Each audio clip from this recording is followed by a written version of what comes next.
আসসালামু আলাইকুম বিয়াস, আশা করি সবাই ভালো আছেন। তো ওনাকে সবাই তো চিনেন, তো উনি আমাদের রানা বাপি, ভালো একজন শিল্পী। তো ভাই কিছু বলেন। আসসালামু আলাইকুম। আপনারা কেমন আছেন? আশা করি সবাই ভালো আছেন। তো আমিও ভালো আছি। আজকে খামার বাড়িতে এসেছি, কতিব খামার বাড়ি। আমার মিউজিক ভিডিও গানের কাজ চলছে। তো এখানে এসে ভাইয়ের সাথে দেখা, তো ভাই অনেক ভালো মনের মানুষ, আসলে যতটুকু বুঝতে পারলাম। তো আপনারা ভাইকে দোয়া করবেন ভাইয়ের জন্য। আপনার ফেসবুকের নাম কি? মোহাম্মদ সিং মিডিয়া। হ্যাঁ। মোহাম্মদ সিং মিডিয়া। ও, আচ্ছা, শুনলেনই তো আপনারা এই চ্যানেলটা অবশ্যই আপনারা ফলো দিয়ে রাখবেন।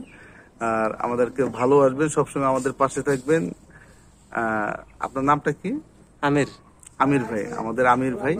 আসলে উনি অনেক ভালো। তো আজকে আহ, বেশ কয়েকটা ছবি উঠলাম একসাথে, খুব ভালো লাগছে। আর ভাইয়ের সাথে ভিডিওটা করেও অনেক ভালো লাগলো। তো আমার জন্য দোয়া করবেন সবাই, ভালো থাকবেন। ইনশাল্লাহ, অনেক ধন্যবাদ। ওকে।